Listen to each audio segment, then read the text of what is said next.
Lance Brightstein has made over 10 million in trading profits in a single year multiple times.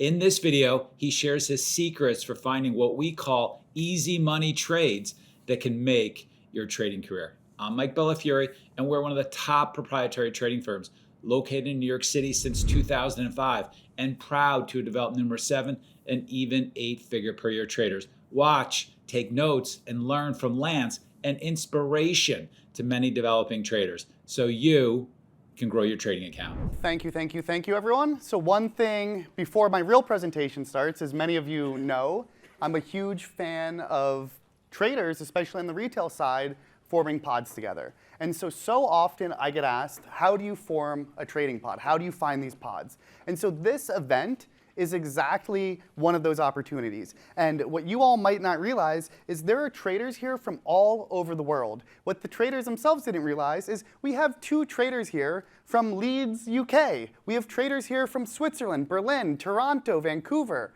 So all of you guys that are looking for a pod, you cannot leave this weekend without exchanging contact information. If you have not got someone's email to do a daily report card with, if you guys are not creating Discord channels or any types of groups, this is part of the huge value of these events. The same way we all do, Bella and I are on the board of Traders for a Cause, and part of that is not just education, like talks like this, but a lot of it is getting together and grouping up with people maybe more experienced than you, maybe less experienced, and we all have something to learn from each other. So please, please, please do not be shy. There are traders from California, there are traders from Atlanta, there are traders from all over Florida. So please link up with each other, find someone, start hosting and organizing the London, UK meetup, start hosting the Singapore trader meetup. Maybe you'll convince the One Lance B to come to some of these. If you're Eduardo, you're trying to get me to go to Spain, we will see. I never reveal my hand. And so with that being said, thank you all for traveling all over the world for this. Thank you all for the wonderful comments. Unlike in the Twitter world, nobody has talked shit yet, and I love to keep it that way. So thank you all for the support. Love to be here, and let's get into it. I know this is going to be a good topic because already, as I've been speaking with some of you all yesterday and today, I've received so many questions, and my answer has been, I would love to address that question, but that is the bulk of my talk. And so for all the people that I've said, hey, ask me that question after my talk if you still have questions, this talk is for you. And what it's called is Easy Money Trades Make Trading Careers. Usual disclaimers, anything I say, you will inevitably lose money. If I say this is going higher, it goes lower. If I say it's going lower, it goes higher. That's how it works every time. If I say zig, you zag. If I say zag, zig. So really easy money trades make trading careers. And so often I get asked, what was it that finally clicked for me? A lot of you may know that I struggled in my trading career. A lot of you may know that the first 12 months of my career, every single one of those was a red month.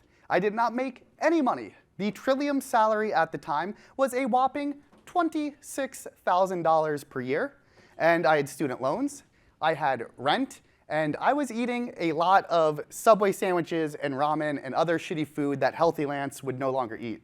And something needed to click, or it was going to be bye-bye Lance. So what was it that allowed me to finally start seeing progress and realize that I could have a chance at the job? The answer to that was easy money trades. And let me tell you, back when I was learning, there was nobody to give me this path or this guidance. The person that trained me, exceptionally talented. He built this whole method of technical analysis that I still do today. But what he didn't have is the process of how to learn, how to get better. And so it really was like drinking from a fire hose. It was so overwhelming to be learning like 15, 20 trading strategies all at once.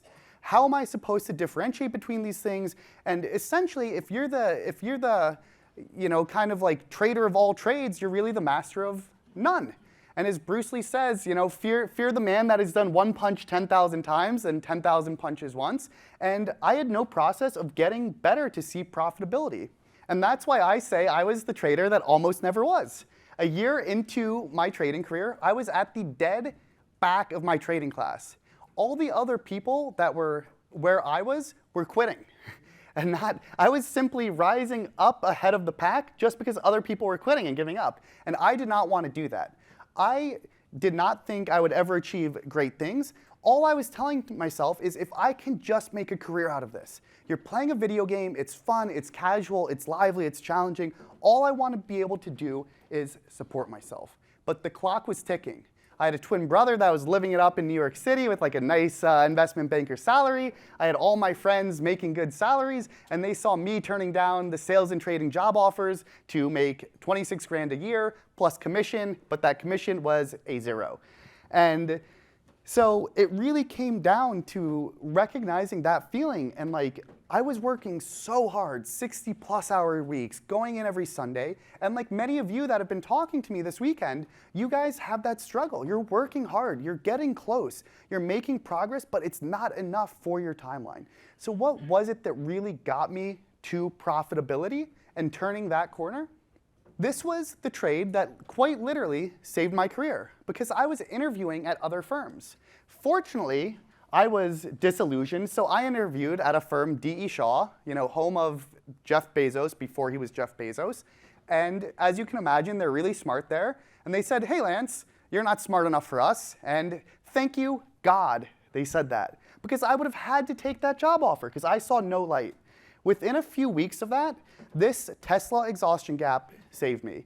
And Steve Spencer is going to laugh because this is probably the time when he was buying it, when I was making my money short in the most epic growth story of all time. But what happened is in early 2013, this had a news event. We gapped up on day one.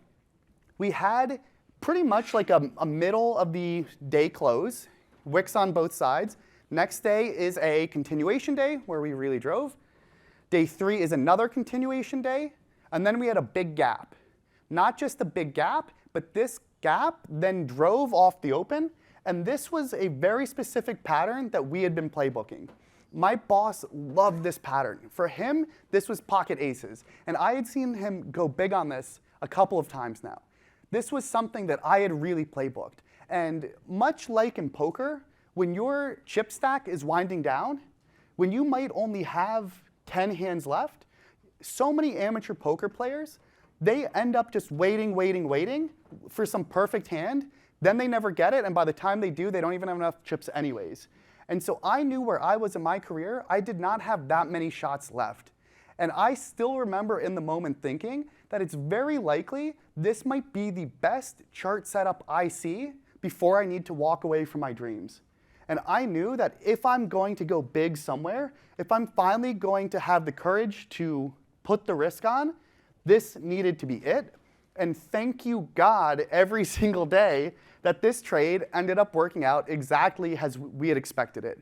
So often when this exhaustion gap failed, they often go to that upper Bollinger from how far they're extended above it, and that is exactly what this did. I captured the whole move, and I ended up making something like $11,000 in P&L. That for me now wouldn't be that standout, but back then when you were making nearly nothing, that was, oh wow, I can do this. And I saw what my boss made, which probably was 20, 30x, and that told me, wait a second, he did nothing any different than what I did in this specific trade. If I can just get a couple of these and scale it up and make even a fraction of what he made, that can be a whole career. And that started to give me hope, and that started to teach me that at least in these patterns that are recognizable and game planable and that I can really premeditate, I can stand a chance at this. So here were the two plays that back then in 2012, 2013, 2011, they became my easy money plays. So while more rare than the other one, the first was that exhaustion play that I just described. So to simplify it, you get a strong day following a breakout or news gap up. You then get even more euphoric continuation. And after that, a capitulatory exhaustion gap, ideally with that euphoric opening drive. And for many of you that are thinking, hey, this pattern doesn't seem so different than what SMCI or NVIDIA recently did, well, you're right, because a lot of these patterns have been timeless. And I've been trading these and filtering for these again and again and again. And the other easy money trade that I really did was, it was more order flow based. And you would have these days, especially around witching for whatever reason, or like any option expiry, this would be pretty common. And the NASDAQ might be up, call it 0.5%. And some of the other tech stocks, maybe Microsoft is up 0.7, Apple 0.4. But then Intel off the open, it starts 0.3 as it probably should be, but then very quickly shoots down to minus 0.5% or something like that. And so because these are such typical tech stocks, especially back then before the NVIDIAs and Teslas of the world, these were the stocks where it's like if the market is up 0.5%, odds are on any given day, assuming no news, which is a critical piece there, assuming no news, if we were at 0.3% and we quickly shoot down to minus 0.5%, which for those days was a pretty big move, I would then mean revert that. And again, that's where some of the early days of right side of the V started to come. So these stocks would get order flow off the open, and they would revert closer back to where they should be and closer to the NASDAQ. And this was highly replicable. This was something that I was probably seeing a good, 3-4 times a month.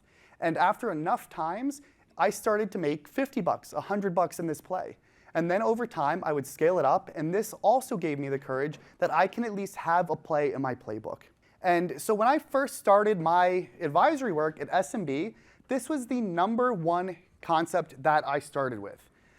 It's so important for a trader to focus on these easy money trades. They heard it from me again and again, and we even started forming the Easy Money Trades group. And on every single monthly review, whether it was Carlton, Jeff, Bella, Steve, we were asking traders, what are your easy money trades? What was the easiest money trade for you this month?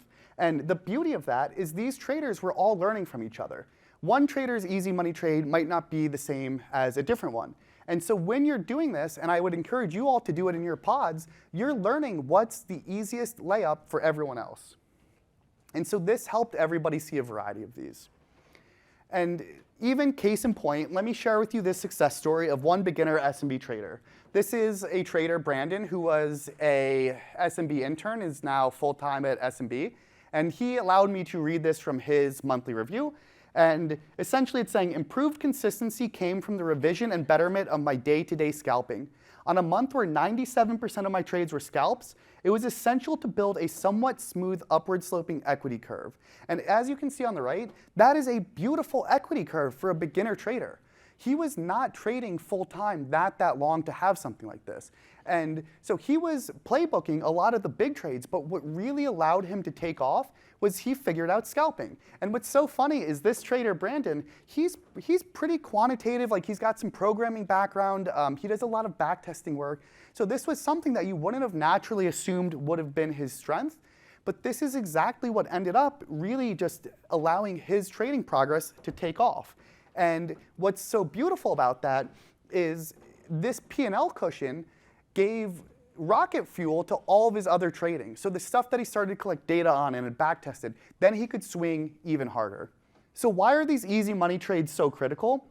It's because in the slow months, easy money trades allow you to hit the singles that keep food on the table. Some markets are very slow. Not everyone has enough acorns stashed away where, like you see on Twitter, the traders that are like, oh, nothing out there for me, I'm taking this month off. It's like, well, man, some people have bills to pay. I was one of those people. And so you need those easy money trades to still put food on the table. The other beauty of easy money trades is during times of drawdown, they allow you the fundamental playbook to rebuild your confidence and get back above water. So one of my favorite videos that I've done for SMB is I talk about drawdown best practices. One of the basic tenets of that is when you're in a drawdown and you have this negative feedback loop and you're struggling psychologically, you need to go back to the basics. The basics we push traders to do are those easy money trades so that they can get some wins on the board and end that negative feedback loop and start a positive one. Then even more important is in the active periods, the P&L from hitting these singles allows you to swing even harder on the home run opportunities. So one of the traders, Max, who's going to be presenting later, Max was one of those traders where on the average slow month, he was losing P&L. And we got him to be a little bit more selective, find what some of those easy money trades are, and when the home runs come, he will connect with the ball every time and hit it out of the park. Huge six-figure wins.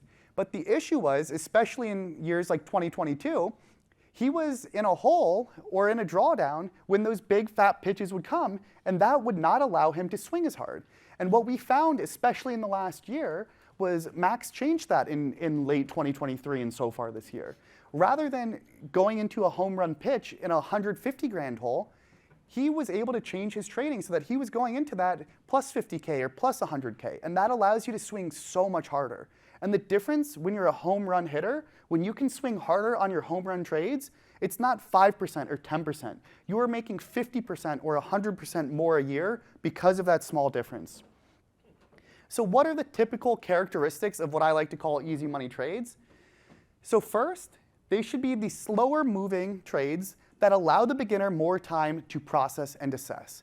And I think the reality is we're all human. There is something so sexy about having that huge, massive chop that you're going to post about on Twitter, and everyone's going to say, oh my God, I can't believe this guy made X or Y. But the reality is that kind of seductive, like, oh my God, I'm going to be so cool, I'm going to be the hero, as cool as that is, it's not worth it versus these easy money trades. And so what we really help with beginner traders is, look, don't focus on being the shark. Don't focus on being Max. Don't focus on being Swing. Focus on finding your easy money trades and build that foundation first. Then you also want these trades to be super common and replicable so you can get the reps in. So much of trading is seeing a pattern again and again and again. So the beauty for me with those trades where it was kind of those tech names dislocating from the index just based on order flow off the open, I was seeing it many times per month. That allowed me to get the confidence that when it does happen, I know exactly what I need to do. I can optimize my system around it. Then I can start sizing up. And it's so important to get those reps in. The other thing that's important for an easy money trade is you really want it to be defined risk and unlikely to get away from you. As we've seen in stocks like ZJYL, there's halt risk out there. There's overnight risk. There's all types of risks where if something's illiquid or whatever else, things can get away from you. My easy money trades were always the ones that had very clearly defined risk. I was not going to take some whammy. I was not going to take some big loss. I was always going to be able to hit my little singles.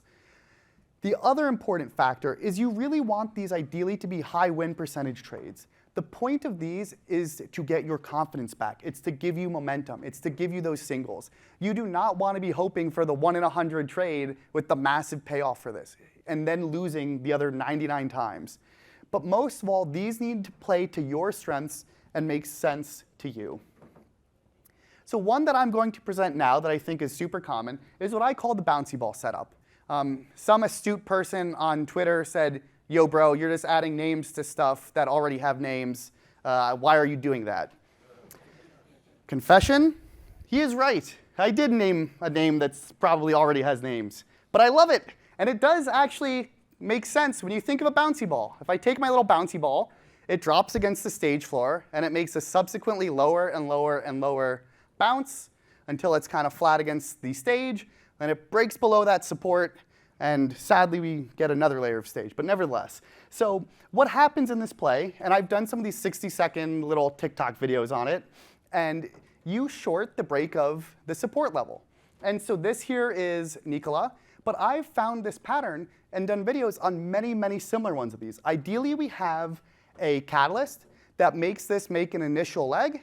Then we get those subsequently lower highs, and then it breaks, and it's a beauty. You short the break. I tend to use trailing prior bar highs as the stop. And so the beauty of this is it's a slow play. It's conceptually easy to understand, right? It makes a drive on a catalyst, but then it can't push away from that support.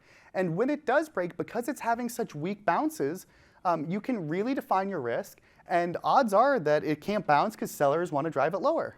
And the best part is this trade is highly replicable. So even since preparing my presentation, I was going to discuss this in Nova from about a week ago. But as someone astutely noticed on Twitter, this happened in Apple the other day. And so a lot of traders at SMB caught exactly that pattern. I don't know if it was Thursday or maybe it was Wednesday, but Apple had the DOJ decision, or not DOJ, the antitrust, and it made a leg lower. And then it did subsequently lower bounce, lower bounce, lower bounce. It broke, and it made a beautiful, clean move. And especially in a stock like Apple, you can really size that up. And I'm giving this example because I'm not just pulling this out of nowhere. These are multiple ones that are happening every single month. And this was NOVA. This was a stock that was weak on the daily on 3-14. And so what we had there, I didn't draw the lines in really, but what we had there off the open is we make this weak leg, we make a bounce, but then the ones are subsequently weaker and weaker. We break the level, which was about $4.23, and then again, trailing prior bar highs, we make a beautiful leg lower. That is an easy money trade. It wasn't fast, it wasn't that complicated. You can spot this setup and premeditate how much you want to risk. You can really make sure it checks all the boxes on your little checklist.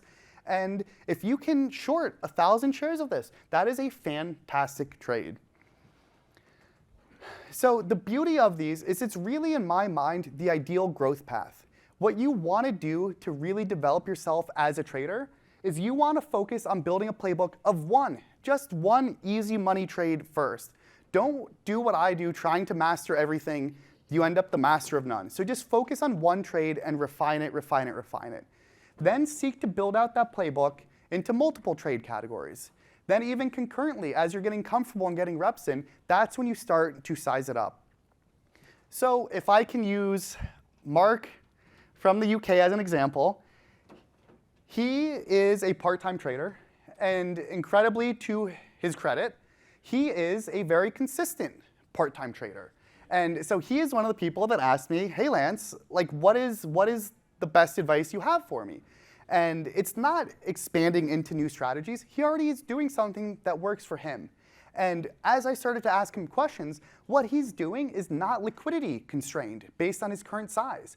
And so what he can really do is build a system for how am I going to gradually increase my size. And if he just magically closed his eyes and his size doubled, and he didn't even know it, he would make 2x the money, and all of his trades would, for the most part in my view, not be affected. And that's because he's found those easy money trades. Then the next thing on his current path is just simply to size them up. Then worry about expanding the playbook from there. He's already done the really hard work of finding edge. He's built consistency. Now it's time for you to enjoy the fruits of your labor. This also happened with another young trader at S&B, Joseph Freya. He started showing me his data, and the guy's a nice, quiet guy. And as I looked through his data, I said, dude, like, what is your daily risk? Why are these wins so small but so consistent? And he told me, and I'm like, dude, it's time for you to fly. You need to start betting more. You've done all the work, you've built the consistency, you have your easy trade playbook. Now you need to really make it count. Next thing you know, the guy goes from making essentially no money to putting up 10K months, 20K months. Then in January, when we were doing the monthly review meeting, he was up $14,000 in one day, and humbly not even mentioning it until I think it was Jeff that was like, dude, aren't you up like 14K today? Like that was your whole month a month ago. And that's just because he built the consistency, then he grew it. Then you can really focus on the home runs. Once you have that consistency in you, then ask Shark what he's doing, ask Max what he's doing, figure out where the traders are swinging big. And so the mistake that many traders make, I like to give in basketball terms. Imagine if basketball players were allowed to bet on all of their shots. The sexy basketball shot is probably the fadeaway buzzer beater with the clock, trickling down. Who would ever bet a ton of money on that shot though? And so often what we do is we, as traders, just psychologically, we bet the most on the trades that are hard, that are difficult, that are fast moving, that are going to make us look like rock stars on Twitter. But what we should be doing is betting as much as we can on our free throws, unless we're Shaq. Then you don't want to do that. Then you want to bet on the good old Shaq Hulk smash at the basket. But the beauty of being traders is we can choose when we want to bet zero. We can also choose on our free throws and our easy money trades to bet much more than we would otherwise. And so why would you necessarily start off in the early days betting more on the active crazy stuff that you can't well control and well define your risk versus the plays that you have a zillion reps on, the plays that you've studied again and again and again, and that are your consistent breadwinners. And so I've seen so many intermediate traders make the same mistakes. When I was trading, there was a internal statistics page, and you could see how many traders did X amount of P&L in each ticker. And there would be so many trades that I wasn't some genius finding some crazy trade that nobody else saw. The reality is I was making the same trade as these other people, but I was just willing to bet so much more than them. And so they would be like, oh my God, Lance, how did you do that? And the truth was, like, the way I made 50 grand in that trade was the same exact way they made 500, but they're not conceptually recognizing that those easy money trades are what they need to be betting more on. It wasn't fast, it wasn't so hard, it wasn't conceptually above them. They did the same thing. Why am I getting paid huge and being able to, make so much in that trade? Because I had gradually scaled them up and focused on those, and other people are like, oh, that was a nice little easy nothing. But a lot of those easy nothings have the liquidity to be big somethings. The easiest money on the table for most traders, and I would argue for traders like Mark, the easiest money for him is taking a weekend and saying, what are the ones that are highest probability, most edge for me? How can I gradually and prudently increase my size in them? That doesn't mean you want to go gung-ho. That doesn't mean, oh, Lance said I should go home and triple my size and ignore my lockout. Nope. Imagine Carlton's over your shoulder. We all need a Carlton over our shoulder. And so go home and figure out what are the trades you want to increase your size. How much do you want to increase them? Over what time frame? How can you do it safely and prudently? But this size, it really adds up so much over time, and it will make the same difference to your career as it did to mine. So how can you supercharge this practice? For starters, you want to use Evernote or Notion and create a notebook where you begin to write up and document these easy money trades. And that's what did it for me. I was literally in Evernote before a lot of that stuff even really was popularized or existed. And I just had all these different playbooks. So it would have been my exhaustion gap playbook. It would have been my tech stock dislocation playbook. It would have been my bouncy ball setup playbook. Another thing that's super replicable is breaking news on stock offerings. Or maybe you can do, one thing that was a really great one too is knowing how much stuff goes up on ad deletes, like S&P 400, 500, 600.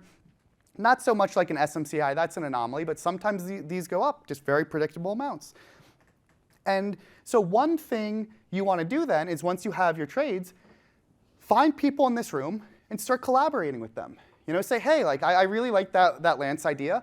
I want to share my easy money trades with you. I want to learn yours. How can we start as a group walking away from this weekend with real value applied to us, right? Because if we just sit here and listen but we don't apply it, it's not going to change your trading. The work still needs to be the work, and it always needs to end with you all making real changes to your trading. And the other thing that SMB does really, really a great job of is always pushing their traders, asking them, how can you spot more of your easiest money trades? Is there anything we can do as far as scanners? Is there anything we can do as far as tech? Is there anything we can do as far as collaboration with each other? And part of the beauty of working with a pod is once you're willing to share your easy money trades with everyone, they're going to help you spot them so that you never miss them.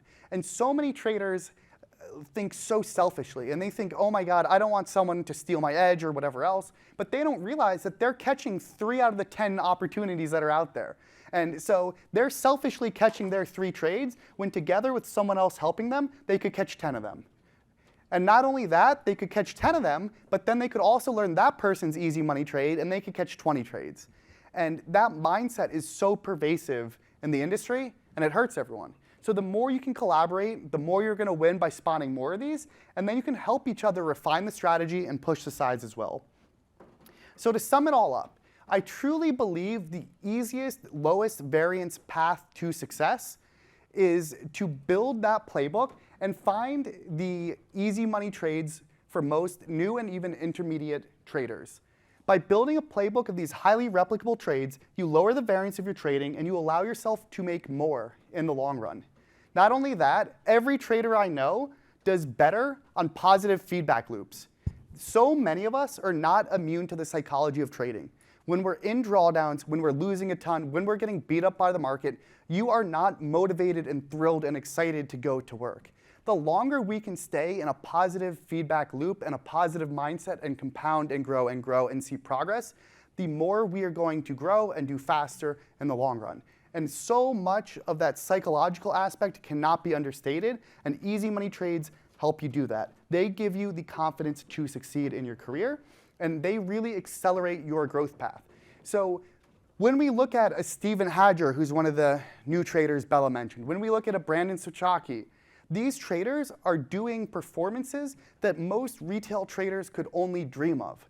To be a year in and making 40K, 50K, 60K P&L is unbelievable, even less in some of that time. And they would not be able to do it without the mentorship, without the pod, without the work going in to figure out what those easy trades are. This is what has worked for me.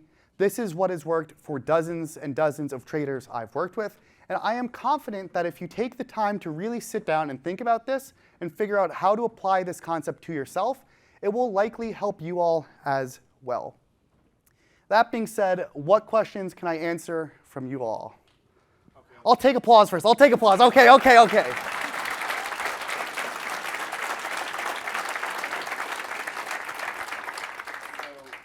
on the journaling piece, in some of your videos you talk about the importance of tagging and tagging and tagging. What are some things that you would be surprised to know that you tag, and then what are things you find lacking when people tag? Yep. So this question, I'm just going to repeat it because it's a big room. He was asking about tagging trades as far as trade review, and what are the types of things I will tag, what are the types of things I will find surprising. So one fun fact, so Trillium did not have a trade review software or anything, and they ended up building that as I pushed them to do so. And we found one amazing correlation. The traders with the most tagged trades were not the beginners. The traders with the most tagged trades were the top traders in the firm. Think about how crazy that is. The top traders in the firm that never need to work a day in their life were doing more trade analytics than anybody else in the firm. That's not a coincidence. And so at SMB, even on the retail side, you have stuff like TraderView. You can all do this on your own. So what are the things that I will be tagging? So for starters, I want to categorize all my trades. I want to be categorizing them as far as these are the exhaustion gaps, these are the tech divergences, these are the bouncy ball setups. I might want to tag them fighting the trend versus not fighting the trend. I might want to, as far as a funny pattern that most people underestimate, I was taking very large rips the days before long weekends or vacations. Why is that? My head wasn't on the trade. My head was out on the beach. And so that was one pattern that I found super, super common.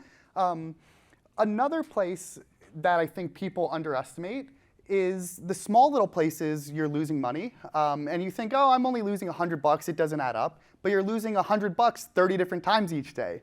One other thing that I've seen with tagging, and I always love this story, is with IPO trades.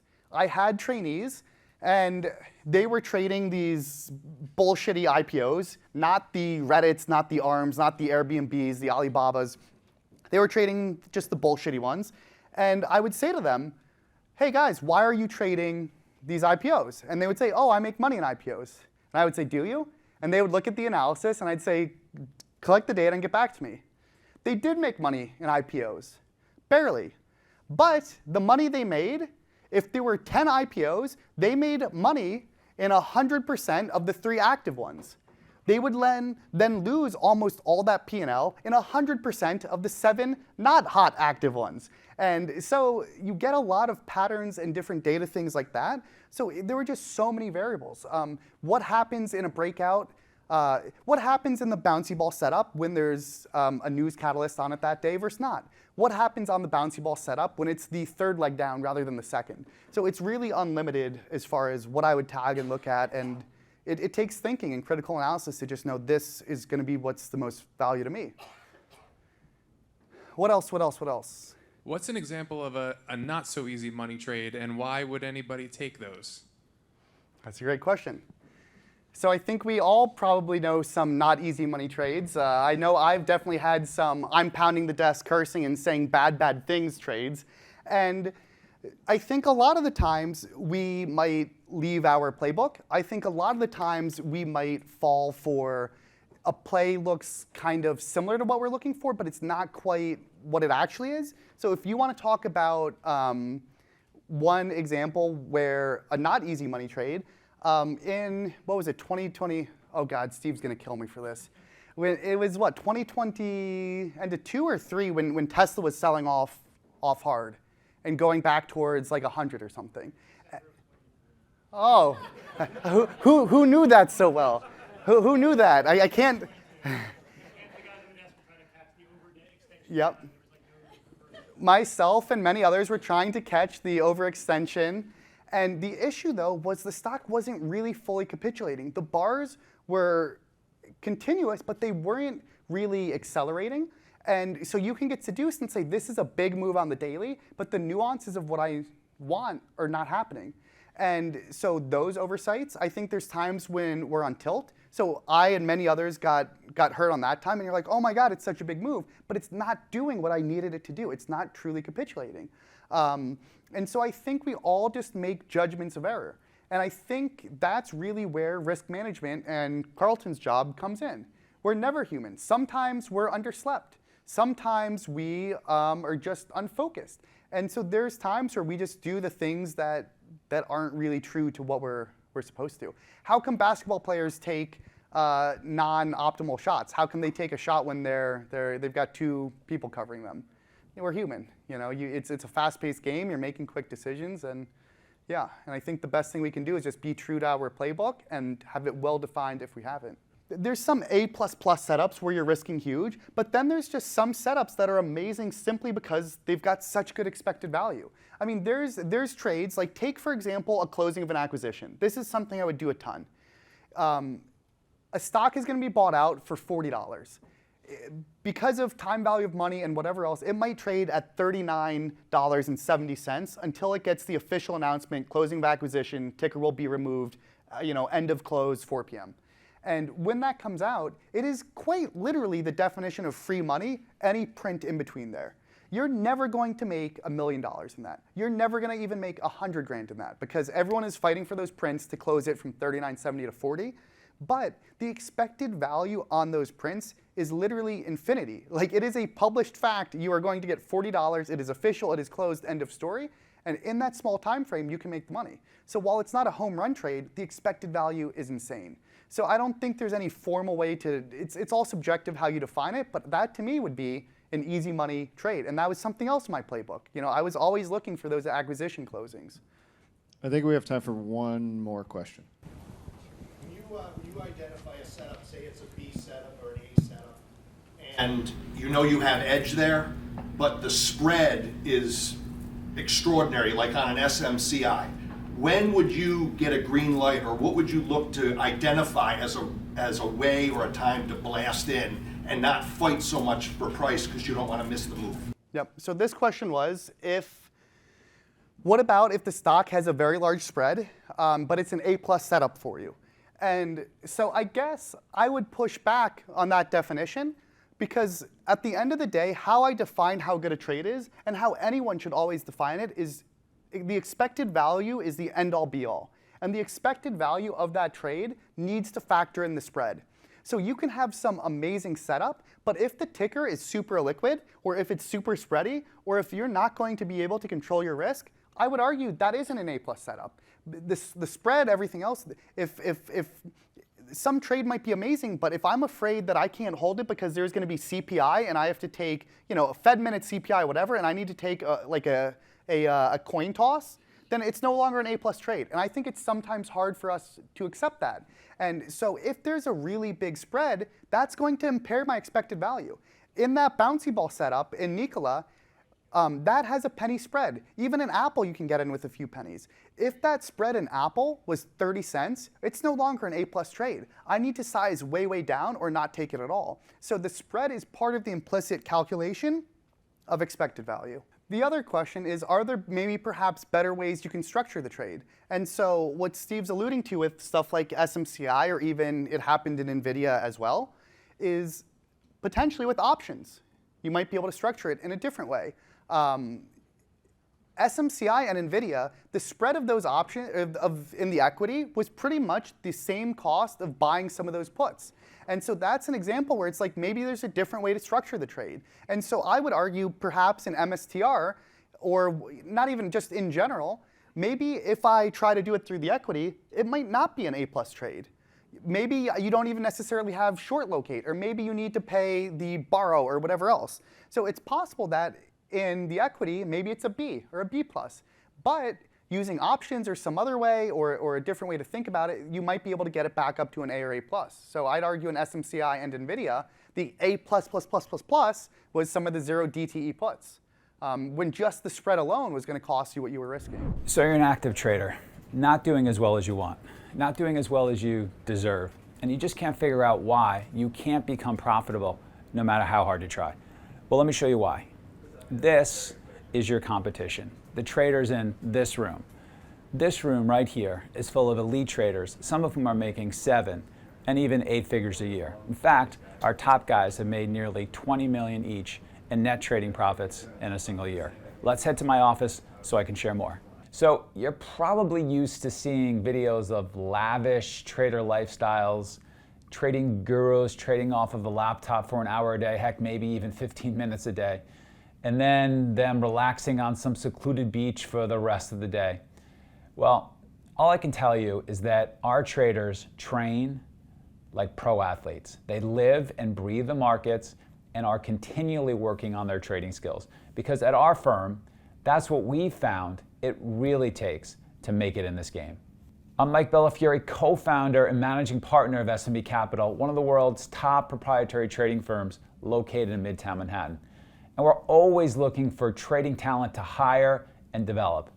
And not just to trade in-house on our desk, but also to trade from their own home, entirely using our firm's capital. And we have numerous traders doing just that, allowing them to make upwards of 7 figures trading the firm's capital without risking their own money. But to even get a shot at something like that, you need to have the right training. That's why we're doing a new free online presentation in which we share how you can get an interview with SMB to become an in-house or remote trader, trading firm capital without risking yours and gaining access to all of our firm's coaching and resources. And the best part? You don't have to be a profitable trader yet. In fact, we prefer to mold profitable traders with our methods and our techniques. That's why we have just 3 simple criteria that can earn anyone an interview. We're looking for highly ambitious and determined traders who fit our culture first and foremost. So if you believe that could be you, sign up for the free 1-hour online presentation by clicking the link that's in your top right corner of your screen now.